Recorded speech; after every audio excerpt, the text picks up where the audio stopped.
Hi everybody, welcome to Thought Bubbles, Sparkling Insights into Community Engagement. We're on episode 11 now. It's going well, isn't it? I'm really pleased to be at this point.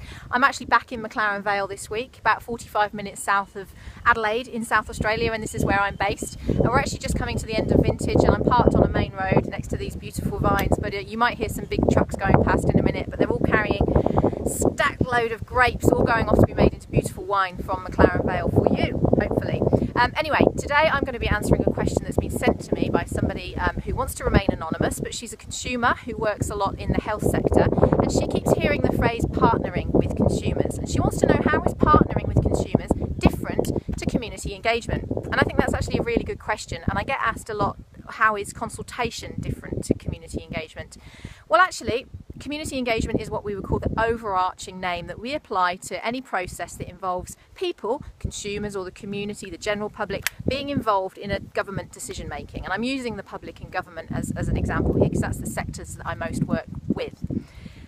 Partnering is just one element of community engagement, as is consulting with. And the basic difference is the level of influence is different that the consumer or the community are given in that decision making process.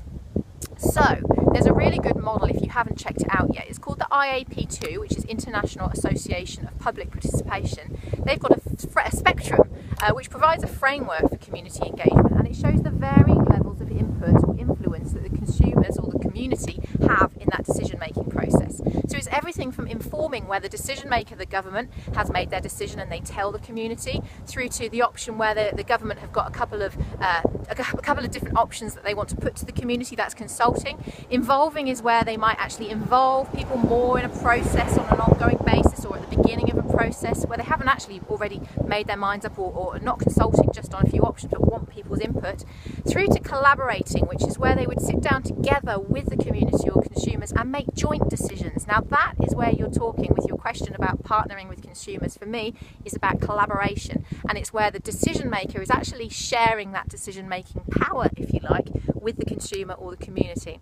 Then right at the end of that spectrum is the empowerment end, which is where the decision maker, or the traditional decision maker, government, gives over all of the decision making power to the consumers or the community. This doesn't happen a lot between you and me, but it's there, and we're working more and more as we can to get towards that end of collaboration or empowerment, to actually get consumers or communities' voices heard legitimately and jointly in that decision making process.